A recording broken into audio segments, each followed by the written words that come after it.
अरे विमला उठो, अरे तुम अभी सोई हुई हो, जल्दी उठो, हमारा घर जल रहा है। विमला सुन रही हो? अरे उठो, किसी ने हमें नुकसान पहुंचाया है। ए विमला उठो। हे भगवान, ये क्या हिमालय जैसी आपदा, किसका श्राप हमारे घर पर पड़ा। अरे अब हमारे पास सोच विचार करने का समय नहीं रहा, चलो जल्दी चलो, पलक झपकाए बिना भागो यहाँ से। कहीं किसी ने हमारे ऊपर जानबूझकर आग डाली है, जल्दी करो। हाँ, हाँ, अरे हमारा सब कुछ खत्म हो गया। इस पैतृक घर में हमारे पूर्वजों की सारी यादें थी, एक झटके में सब कुछ खत्म हो गया, सब कुछ खत्म। पर कौन इतना निर्दयी हो सकता है। अरे शैतान किसे नहीं मिलता, अब किसके पास जाकर शिकायत करे, किससे न्याय मांगे। गांव वाले तो जमींदार के पैर चाट चाट कर गुलाम बन चुके हैं। हो सकता है कि हम बचकर निकल सकें, अब देर करना ठीक नहीं, चलो भागते हैं। जिन लोगों ने हमें नुकसान पहुंचाया वो आसपास ही छिपे होंगे, अगर उन्होंने हमें जिंदा देख लिया तो शायद मारकर खत्म कर देंगे, फिर कोई नहीं जान पाएगा कि हम कैसे मर गए। अरे तुम कहती हो हम भाग जाएं? अरे क्या हम इसका बदला नहीं लेंगे क्या? सब कुछ करने का समय मिलेगा, पर अभी हमें भागना है। चलो, गाय की गाड़ी है, वही लेकर भागते हैं।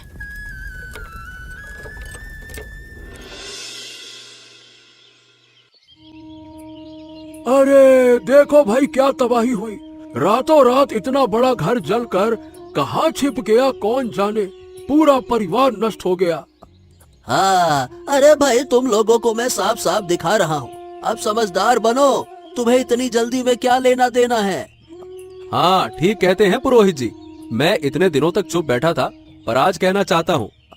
अरे हाँ हाँ लालू, तू बोल भाई बोल, इस गांव में आजकल मेरी बात कौन मानता है, तू बोल। वो लोग खुद तरह तरह के जादू टोना करते थे और हमारे गांव वालों का नुकसान कर रहे थे। और नहीं तो क्या, और मैंने खुद भले मार्ग पर साधना करके, अरे भाई ऊपर वाले के नाम पर उन्हें नष्ट किया, और समझो पूरे गांव को बचाया है। शैतानों का विनाश करना उत्तम कार्य है, तुम्हारे जैसे अशिक्षित लोग इसे समझ नहीं पाएंगे। मैंने मंत्र पढ़कर अग्निदेव को बुलाया और जो सजा देनी थी अग्निदेव ने दे दी।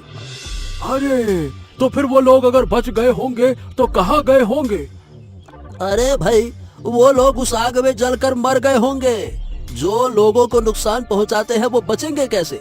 जब तक मैं इस गांव में हूँ मैं अशुभ लोगों को नहीं बचने दूंगा, और यही मेरी प्रतिज्ञा है।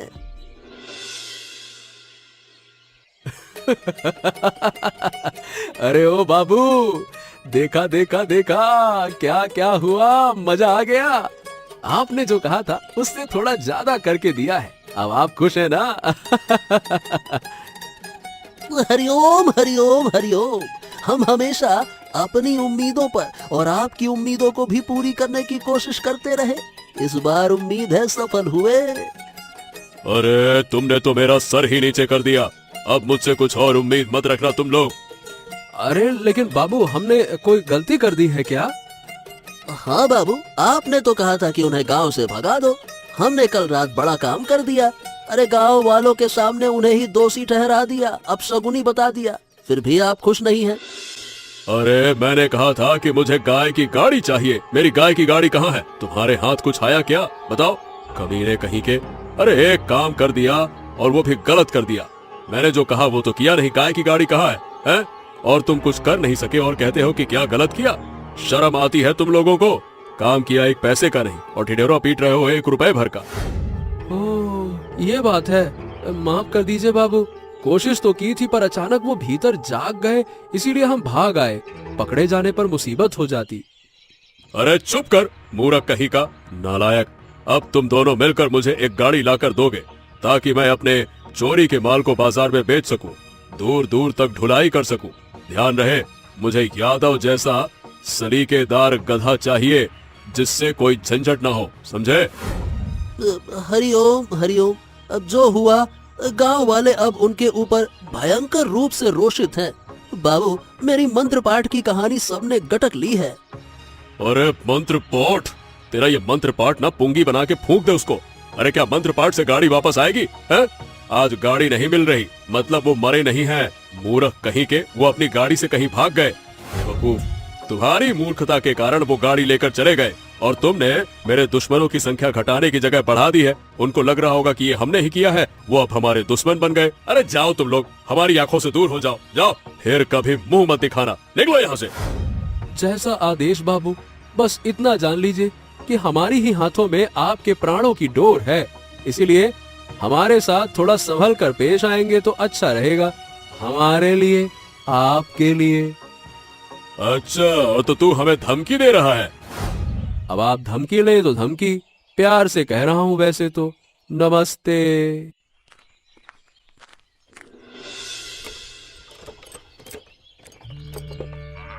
अरे अरे अरे, ये गाय की गाड़ी कहाँ जा रही है भाई? मुझे भी साथ ले जाओगे क्या? ऐसा लगता है कि तुम लोग बहुत खुशहाल जिंदगी जी रहे हो। घर बार छोड़कर गाड़ी में अजब गजब परिवार लिए सड़क पर निकल पड़े हो, है? अरे खुशी नहीं भाई, श्राप है श्राप। हमारे घर को जला दिया गया, इसीलिए हम डर के मारे भाग भाग कर आए। हमने ये अपने लिए आखिरी सामान कुछ ले लिया, वरना शायद वो हमें मार ही डालते। ओ, तो भैया किस्मत समझो, यही होती है किस्मत। और जिस किस्मत में लिखा है बचना, तो कोई तुम्हें कैसे जला पाएगा। कहते हैं ना, जाको राके साइया मार सके ना कोई। अरे देखो, मेरी बात से तुम शायद गुस्सा हो रही हो। असल में तुम लोग बूढ़ी माँ की बात नहीं जानते। हैं? कौन बूढ़ी माँ? हाँ, एक बूढ़ी माँ है, कभी दिखती है तो कभी गायब हो जाती है, पर जो कुछ वो कहती है सब सच होता है। सही कहा भाई, मैंने भी उस बूढ़ी को देखा है, 2-3 बार देखा है, पर आखिरी बार उसने मुझसे कहा था कि मुझे पाप की सजा मिलेगी। गुस्से में मैंने बूढ़ी माँ को भगा दिया था, पर उसने मुझे संभलने को कहा था। वही तो, तुमने गलती कर दी। बूढ़ी माँ थोड़ी कड़क और टेढ़ी मेढ़ी बातें करती है, पर उसकी बातें सच होती है। ये सब तुम्हारे पिछले जन्मों के पापों का फल है। इसका मतलब? इसका मतलब ये कि पिछली जिंदगी में तुम लोगों ने भी बेबस लोगों पर अत्याचार किए थे, और इस जन्म में अब तुम्हारे ऊपर अत्याचार हो रहा है। कौन हो तुम भाई? तुम्हारी बातें कैसी हैं? तुम इतना कुछ कैसे जानते हो? मैं अनजान राणा हूँ, जो कुछ भी जानता हूँ वही कह देता हूँ तुम्हें। पर चिंता मत करो, दुख सह लो। जब तुम्हारे पाप का समय बीत जाएगा तो किस्मत में सुख आएगा। बस हार मत मानो, लड़ते रहो, लड़ते रहो। हम सब कुछ खो चुके हैं, अब उम्मीद रखने के लिए कुछ नहीं बचा। अब किस पर भरोसा रखें, बताओ? तुम्हें ठीक से जानता नहीं भाई, पर तुम्हारी बातों से लग रहा है हिम्मत वापस आ रही है।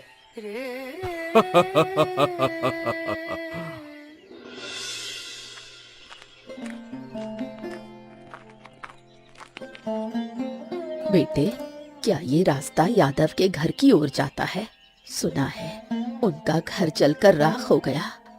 आप कौन है माँ? अब तो गांव में कोई भी उनका जिक्र नहीं करता, सब उन्हें दोषी मान लेते हैं। क्या केवल इतना कह देने से कोई दोषी है? क्या वो सचमुच दोषी बन जाता है? मतलब यानी यादव का वास्तव में कोई दोष नहीं था? वो तो एक गरीब किसान है, उसके शरीर में गरीबों की रूह है। वो कैसे दूसरे गरीबों को नुकसान पहुंचा सकता है? बताओ सज्जन। तुम्हारे गांव का रजत पुरोहित और लालू बहुत ही घटिया लोग हैं। ये सब हुआ है बड़े साहब वीर प्रसाद की अनुमति से। सबके पीछे एक योजना है। अरे ये तो मैं बहुत दिनों से जानता हूँ, पर कर कुछ नहीं पा रहा था। ओह, तो अन्याय का तो अंत होना ही चाहिए बूढ़ी माँ। चाहे कोई भी मेरे साथ हो या ना हो, मैं रुकूंगा नहीं। मैं उनके खून की गंगा बहा दूंगा। हाँ, जो करना है बहुत सोच समझ कर कर। चिंता मत करो, बस देखते रहो। सब अपने पिछले जन्म के पापों की सजा पा रहे हैं। वो खुद अपने आप को नष्ट कर लेंगे। तू सिर्फ सच्चाई के रास्ते पर रह।